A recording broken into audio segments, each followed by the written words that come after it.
And hello everyone, my name is Daniel Frierson and this is a pile of laptop parts. Why do I have a pile of laptop parts? Well, if I take out the SSD, the RAM, the Wi-Fi chip, the DVD drive, the battery, the keyboard and the bottom cover, and we take this central shell off, we can see that I have a Dell Inspiron 15 from 2015. Convenient naming scheme there. I picked this up for free. Now, when I picked this up, it was in working condition. There is a reason it has been taken apart. This is the motherboard I took out of this laptop. This motherboard has a 4th gen i3. It's the 4030U. It is a 1.9 GHz dual core with hyperthreading and 4 gigs of RAM, which is the configuration this comes in. Now, when I received this laptop, it was in fully working condition and it had the stock configuration for this chip of the 1366 by 768 non-IPS display. So it was a fully working laptop. It had a 250 gig hard drive in it, which had Windows 10 installed, which really didn't work very well. You've seen me try to run Windows 10 on a hard drive before. It does not like hard drives. It works in a pinch. You just can't expect much out of it. So I went out and I bought a... Goodbye, Scrooge. I went out and bought a 2.5 inch integral 250 gig SSD. This cost me £9 British. These things are dirt cheap. In addition to that, I didn't really like the idea of 4 gigs of RAM in 2025, even if it is a low-powered i3, so I went out and got 16 gigs of DDR3 1600 MHz. And then I went about reinstalling Windows on that new SSD and setting it up for my personal use, because this laptop is newer than my previous beast of a laptop, which was a 2013 Toshiba ThinkPad. I think. It's a Toshiba something. No, it's a Toshiba Satellite with a mobile 3rd gen i7. It is quite considerably thicker and heavier than this laptop. So I was willing to take an upgrade. But then I actually went about using this CPU. Even with an SSD, this CPU struggles to do basic tasks, such as modern YouTube playback. The integrated graphics and the 1.9 GHz clock speed really lets this thing down. But luckily, this was a popular model of laptop, which means now that it's gotten older, there are plenty of businesses out there looking to get rid of parts for it, because they're no longer supporting customers with these laptops anymore, so they have a lot of old inventory, such as motherboards. But you'll notice on this one specifically, there is an empty space for a dedicated GPU on this motherboard, which got me thinking, what's the big difference between this model and the model that comes with the integrated GPU? Turns out, one digit on the model number. This was a Dell Inspiron 5558. The model number that comes with the dedicated GPU was the Dell Inspiron 5559. Are there any other differences between those two laptops? Nope. All the connectors are in the same place, all the features are the same. They have the same support for either standard or backlit keyboards. This is the standard one, but there is a backlit variant. They have the same support for the same RAM, same support for the same Wi-Fi chip, same hard drive location, same cooling setup. They are identical, down to the displays that were offered with these laptops, which came from anywhere from a 1366 by 768 glossy screen with or without touch, or a 1080p IPS display with or without touch. So in addition to these motherboards being available everywhere, and if you watch this video the week it's released, this one is currently for sale on eBay. See if you can find it. If you want it, you can take it. It works. In addition to the motherboards being everywhere, displays are everywhere as well. So all I had to do was find the money and click purchase now, which is what I did. And lo and behold, 48 hours later, I get 3 sizable packages at my door. One of these might not be a part for the laptop though.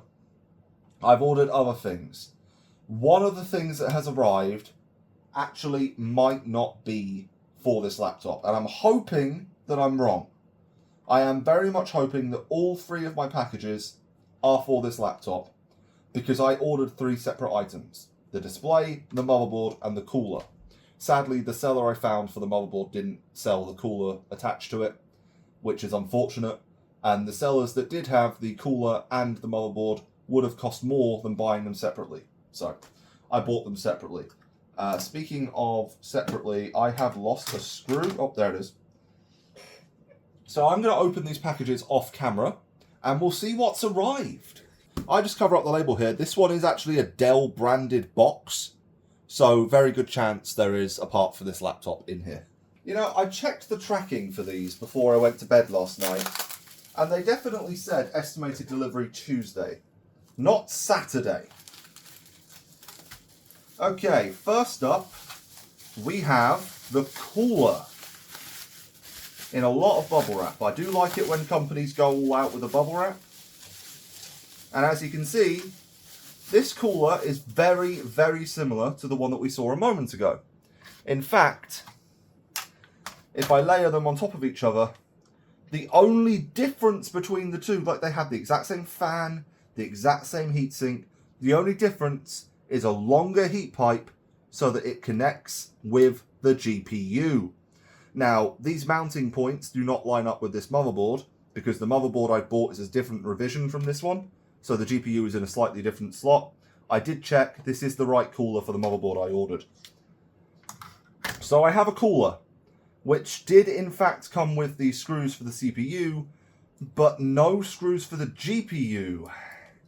Thankfully, I have a lot of very small, delicate screws stocked up from various projects, so I can probably make do. And here we have our 1080p IPS screen, which is fully compatible with this board. This was listed as new, refurbished. So basically that was likely taken out of a product that had another defect, a laptop that might have had a dead motherboard or a cracked chassis. The screen was otherwise in perfect condition, but the laptop itself wasn't. This has nothing to do with the laptop or eBay at all. This is from CEX. This is something very special. Although it does mean now that I'm going to have to put all this away and wait until that laptop motherboard does arrive. This is my new microphone, which is the Rode Video Mic. It's a directional microphone, and I have been in desperate need of something like this. Goodbye persistent background noise. Do you come with a battery? No. Good thing I bought one. What's with the contact on the side here? That doesn't appear to connect to anything internally. That's weird. Oh, and you can adjust the gain with little pots inside? That's awesome. So yes, I bought a shotgun microphone that I will be mounting to my tripod for use when I make YouTube videos. Obviously, there is the question of how the hell am I going to plug this into a modern phone? Well, that's where USB-C adapters like this come in. It's just a standard USB-C to headphone splitter, but this one also allows you to charge at the same time. Which is good, because when I'm recording in 4K on this phone, the battery goes from lasting 2 days at a time to lasting 3 hours. So, yeah. Some of my projects actually do take longer than 3 hours to do, and unfortunately, that is when you need something like this. What else is it included? That doesn't even... Oh, I haven't put this on properly. This isn't even compatible with this microphone. Why would... I'll take it, but this doesn't go to this microphone. And this is for a camera. Someone has put camera accessories in my microphone's box. Oh, hooray.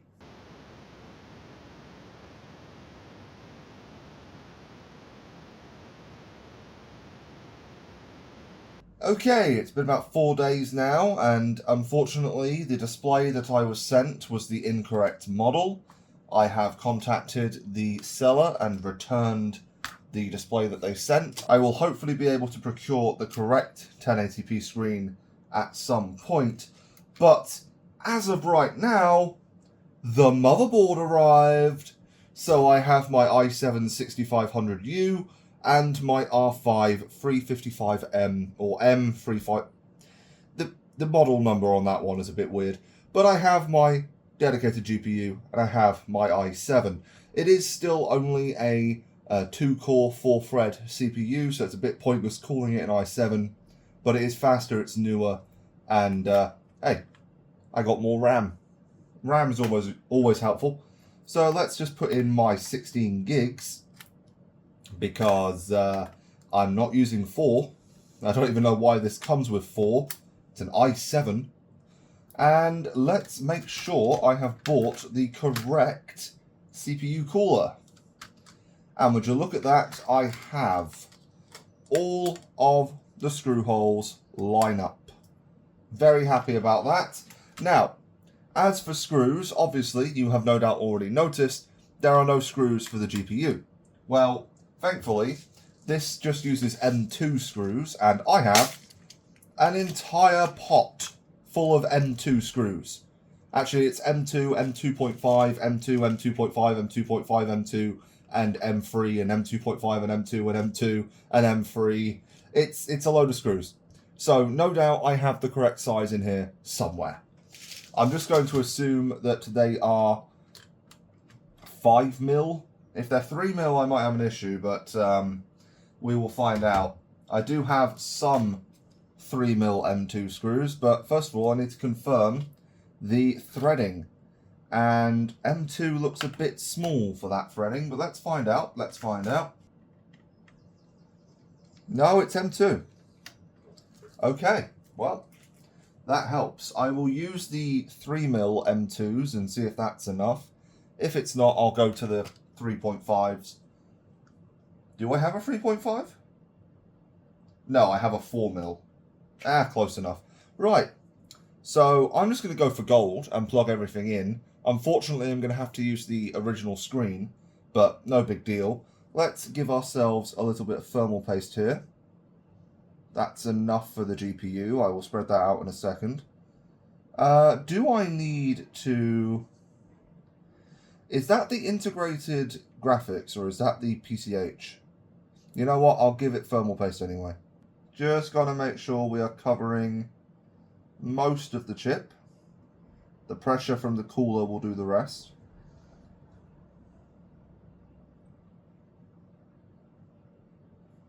I'm going to put a tiny bit more on this CPU just to be sure. I mean, there's no harm in doing that. But there is plenty of room around this chip for additional to spill over. The GPU doesn't have quite as much room, but that should be fine. There is no such thing as too much thermal paste. This has been tested again and again and again. So long as the thermal paste you are using is non-conductive, there is no harm in using too much. There are videos on YouTube that you can look for that show people putting an entire tube of thermal paste on top and underneath their CPU, and the PC just boots absolutely fine. Whether or not that's stable in a long-term situation, I have no idea, but big deal. Now, CPU cooler on first, because that will line up the rest of the screws. I still have that. I still have the M2 screw on the end of the screwdriver. Now, I'm not too concerned about the thermal paste application on either the CPU or the GPU. The reason I'm not is because the heat spreader underneath this heat pipe here is actually pretty big. So we should be making pretty good contact no matter what. But also, this CPU, depending on how Dell has configured it here, is between 5 watts and 25 watts, with that being a burst power situation. Its TDP is 15 watts, with 25 watts being configurable for certain time periods. It's short duration is the point there. But the GPU here, that's what, 15 watts at most? I'm not worried about 15 watts having a tiny little bit of uncovered chip. That's no big deal to me. Maybe it should be, I don't know. But let's just give this GPU some screws. And yeah, 3mm is perfect.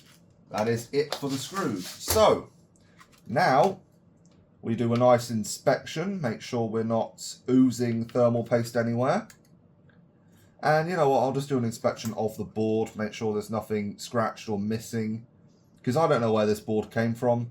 Most likely out of another Dell Inspiron, but yeah, we look fine. The DC jack is inserted correctly. I don't think we're going to have an issue with this. And yep, that is still USB 3. Okay, so into the case, I guess. Which means I need to remember how the hell I assemble this thing. First of all, I turn it around. Would help if it was the right way round, eh? And second of all, I need to plug in the CPU fan, otherwise this thing likely won't even turn on. Yeah, let's just move this monitor cable out of the way. And it should be pretty easy to, he says, failing to line it up. Come on. What is stopping me? Is it you? Ah, yes. It was the power cable. Lovely. Right. So, if you wanted proof that the 5559 motherboard fits in the 5558 chassis, there you go. It fits. All the screw holes line up. All the ports line up. Actually, I say all the screw holes line up. There's no screw there. Huh? There's no screw underneath here. What? Is that on the mid plate? Yes, it is. Never mind. The screw I'm looking for is right there on a piece of plastic. That's fine. Right, let's get these cables situated correctly. First of all, I'm going to insert the monitor cable because I absolutely hate these 30-pin connectors. They are ridiculously delicate. But that's got in nicely, and let's try and route the DC jack correctly here. Yeah, that cable isn't quite where it's supposed to be, but I don't think that's going to be a major issue. I mean, I can always reposition it. Let me just delicately, because now I have plugged in the monitor cable. There we go. There you go. I put the wire where it's supposed to be. That is fine. Right, so screw time. I left all of the screws over here. And now I just have to remember where they all go. Because at the moment, I don't know. I'm going to assume all the ones with this little bit of blue are thread locker. They are motherboard screws, but M2x3. This is definitely not an M2x3 that I am holding. This is an M2x3. Is this the one that goes here? I have no idea, but that said M2x3L. Sure, that's an M2x3L in my book. Oh, I should have taken, like, pictures or something when I was taking this thing apart. This was a terrible idea. Anyway, I'm just going to put the bottom cover on. I'm just going to put this on next, because that will show me where screws actually need tightening up. Right, can you actually go in the correct place this time, please? I have taken this bottom cover off several times, and getting these Wi-Fi antenna to play ball has been an issue. There we go. Actually looks like a laptop again. Kind of.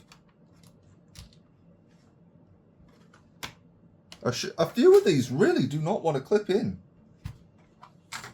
But I'll get this on camera. Look at how That does not want to go. That does not want to go. What is going on? What is going on?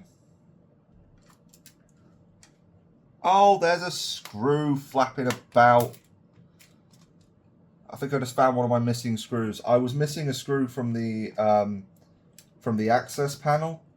That is probably it. There we go. Just a screw. Not the end of the world. Oh, I do like laptops that just snap together, by the way. These modern laptops that are all glued, yeah, I don't like glued laptops. Now, this Wi-Fi antenna, or this Wi-Fi controller chip here, this is an 802.11ac, and I have had some issues with Wi-Fi connectivity on this device. I have confirmed that the antenna wires are not broken. They go all the way to their actual antennas at the top of the screen. So I believe there might be something wrong with this Wi-Fi controller here. Now I've checked, and for less than £20 I can get an 802.11ax Wi-Fi card to put in this laptop, and I think I may very well do that at some point, just not right now. It's not an important upgrade. It's just a, it would just save me from having a few Wi-Fi connectivity issues, which would be nice, because I spent a lot of money upgrading my Wi-Fi a few years ago, and I know for a fact that there is nothing wrong with it. Have we seriously not discovered a better way of doing Wi-Fi antenna cables yet? Right, hard drive, sorry, SSD. It's an SSD, not a hard drive. SSD goes in nicely like so. If it wants to, come on. Ribbon cables, man. There we go. Right, SSD, connect the audio, otherwise we are not going to have any audio. Made that mistake the first time I took it apart. I was very confused. And screwdriver for the hard drive screws. Sorry, SSD screws. I am missing a screw. Okay. One screw. I am missing one screw. Right, let's just put other screws in and hope it shows up. It's always the case, isn't it? You take something apart and then a screw disappears. Nope, found it. I found it. Right, let's put the DVD drive in. I had attempted to upgrade this to a Blu-ray drive, but unfortunately the Blu-ray drive I have is a 16.5mm drive. This is a 9.5. So this is a slim DVD drive. I need a slim Blu-ray drive to go in this. I do not have one, but that's fine. And that isn't. Okay, what's going on?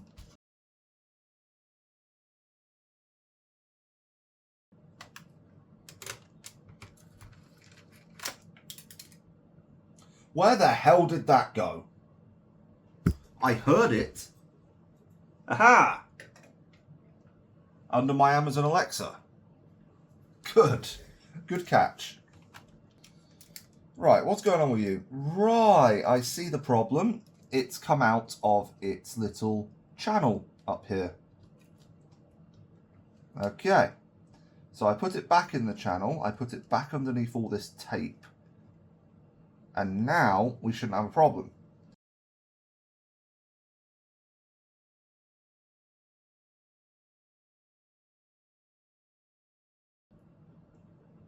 The hell did this screw come from?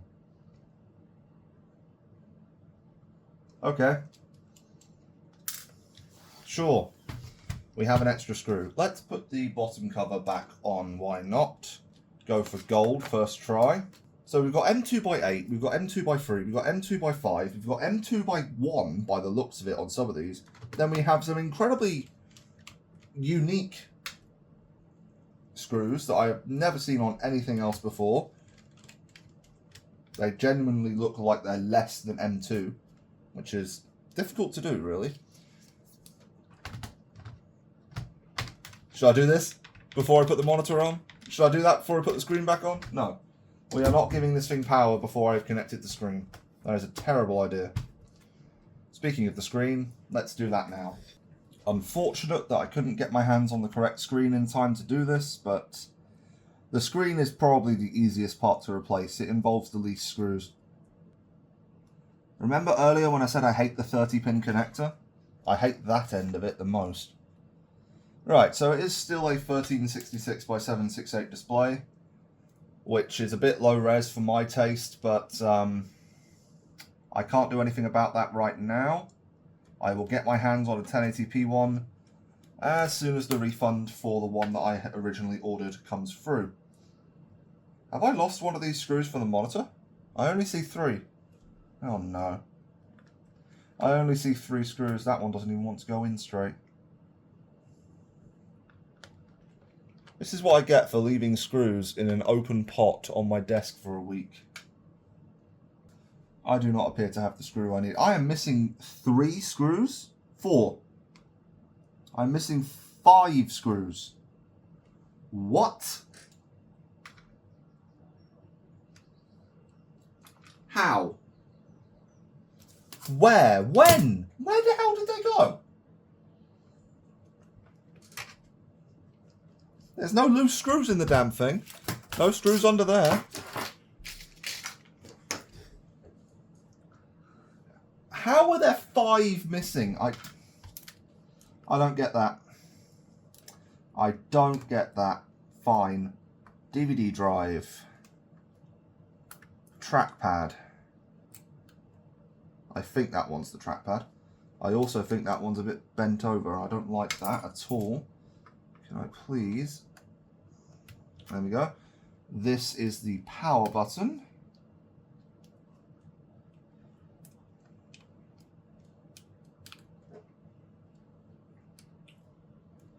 And then all that's left is the keyboard.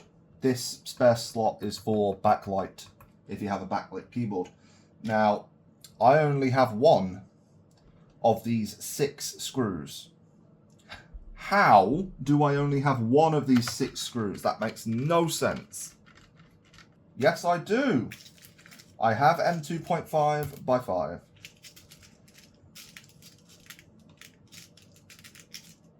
I also have really big fingers, so it's proving difficult to get these out. I have no idea how I've managed to lose so many screws.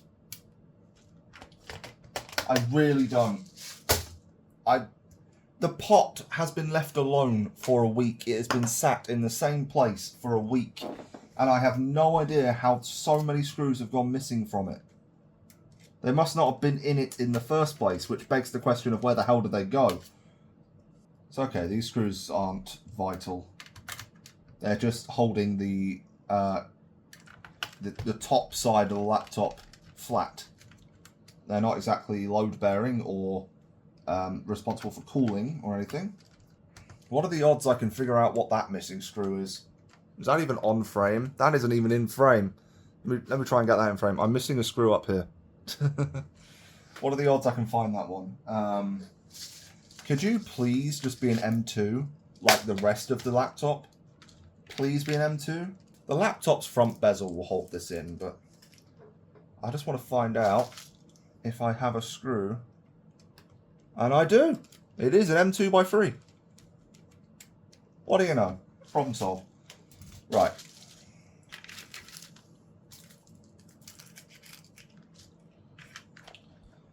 Let's close that up. Let's put that front bezel back on.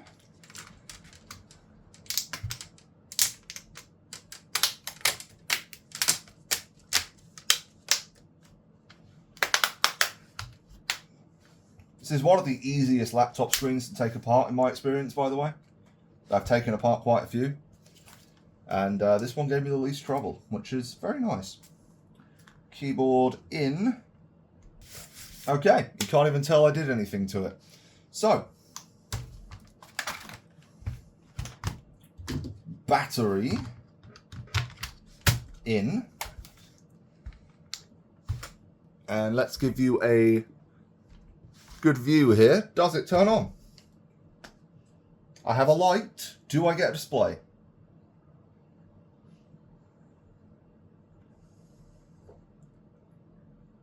Nope, the light went out.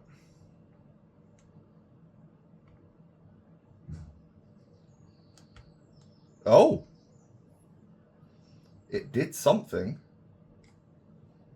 I think I turned it off while it was booting. Whoops. There's no indication that you're turned on, unfortunately. The light went out again.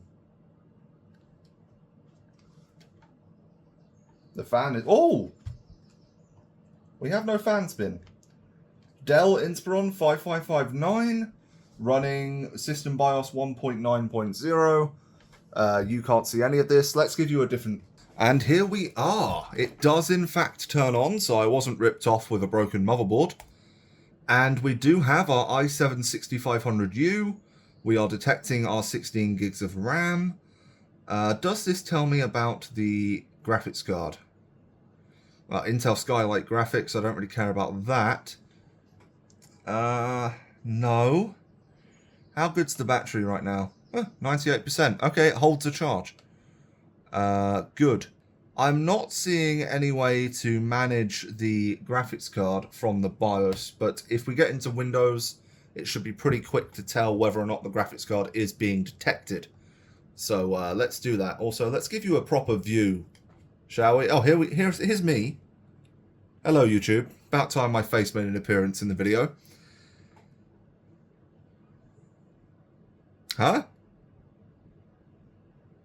No boot device found. I plugged in the hard drive. Boot option UEFI. There we go. UEFI SATA. Screen's a bit dirty. And there we go. The wonderful throbber. Yes, that spinning circle there, that is called the throbber. THROBBER. Getting devices ready. That is what I like to see. Now, let me plug in this charger so that when I actually run some benchmarks on this thing, it, you know, doesn't go into any kind of power saving mode. Because we don't want power saving, we want maximum performance. That's the point of benchmarks. Okay. Let's see what Task Manager says about our devices. We are still hitting 100% CPU just turning on the laptop.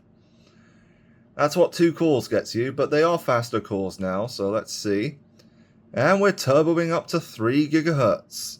This is why you go with a slightly more modern i7. No GPU registered yet, though. That will be because we haven't got drivers. So let's get the R5 M355 drivers, please. I have no Wi-Fi. Why do I not have any Wi-Fi? Wi-Fi is available. Can we connect to my Wi-Fi? It's forgotten the password. Of course. Why did you forget the password? Okay, we're connected.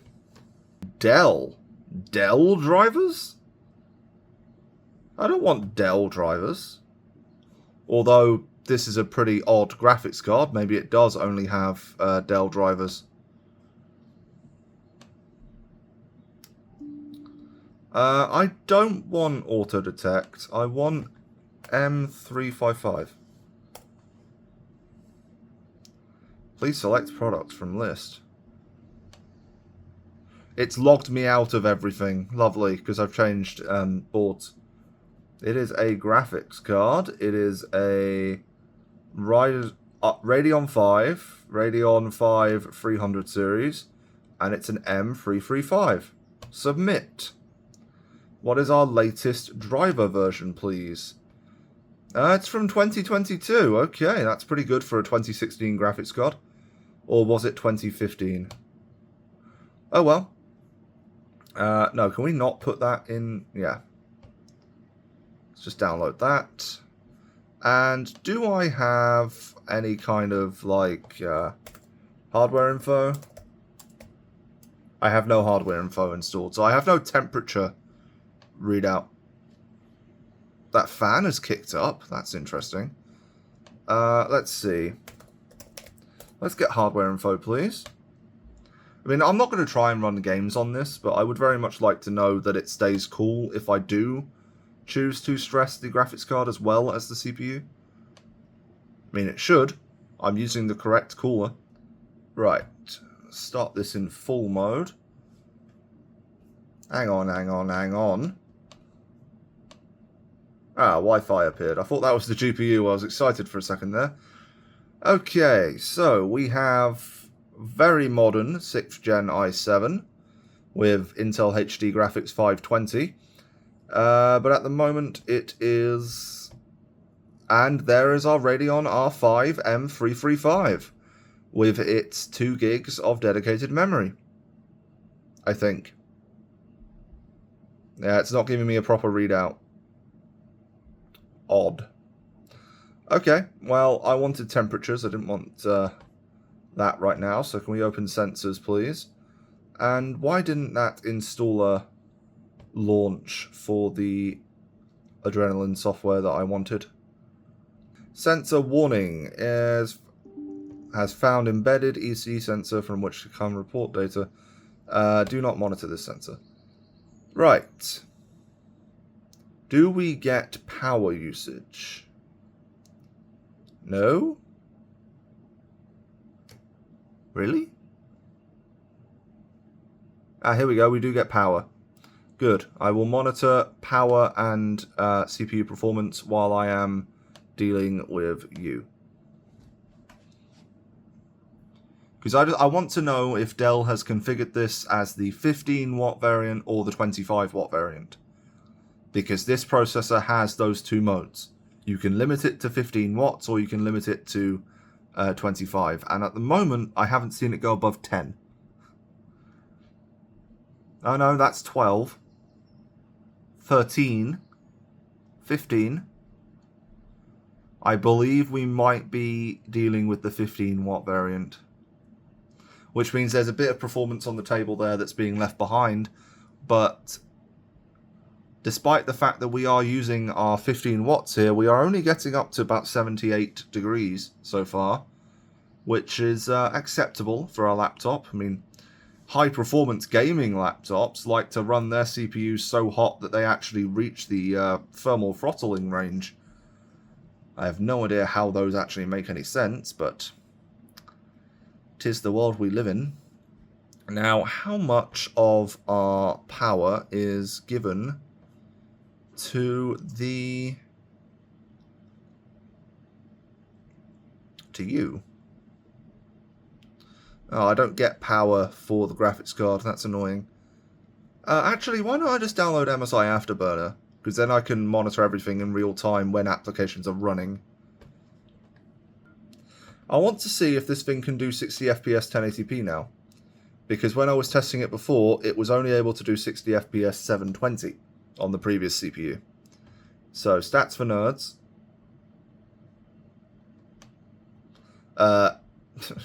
Radeon's getting in the way. Oh. I think Windows just installed a driver.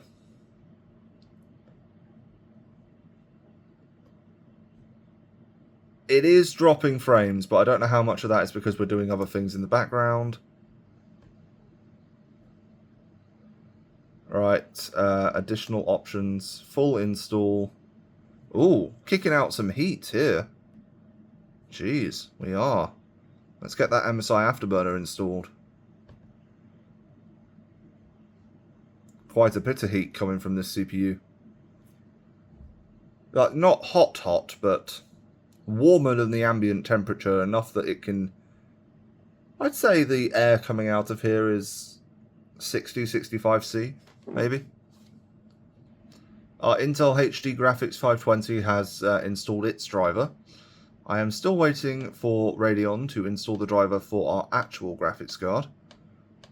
The question is, does this board have the correct hardware in it so that it will automatically switch which graphics chip I am using depending on the application?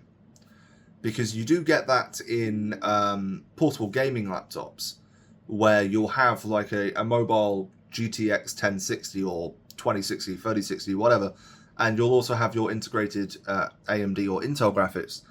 If they don't automatically switch, you are just going to kill your battery life. Right, let me just run MSI Afterburner. I will restart in a moment, thank you. Right, the Radeon M335, and it's saying that it's running at nothing, which suggests that it's turned off at the moment.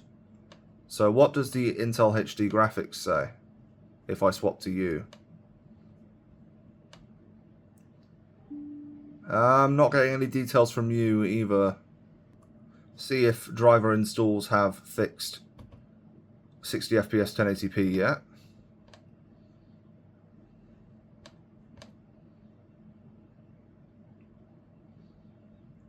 Yeah. When you're not trying to stress the CPU in the background, it mostly handles 60 FPS 1080p. Oh, come on. You're still dropping frames from time to time. Seriously, even a 6th gen mobile i7 can't do 60 FPS YouTube? That's not impressive. But that is the M335. Because that was GPU 1. 99% usage, 73 degrees. 74. Huh. So it did automatically swap over to the M335 when it detected a intensive GPU accelerated program. That's good. I am a little underwhelmed by its performance though. Considering that I recently tested a GTX 460 and yeah, the 460 is like 3 times the performance of this. It's a significantly larger and more power-hungry card, but yeah, you wouldn't expect a mid-range 2010 graphics card to outperform a mid-range mobile 2015 graphics card. But it's staying cool. The temperature is under control. So if I need to do anything GPU accelerated, at least I don't have to be concerned about performance or temperatures. Let's see how much of a... Come on!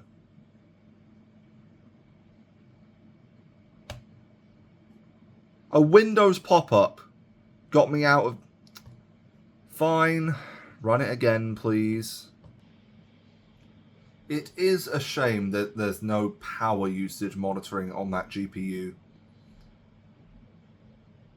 It is a shame. But if you consider that this model of laptop only uses a 65-watt charger and that needs to be able to run the system at 100% as well as charge the battery at the same time, then the whole system under full load probably only uses 45 watts total. And if 15 of those is dedicated to just the CPU, and another 15 is probably the screen, then the GPU is probably limited to 10 or 15 watts. In theory.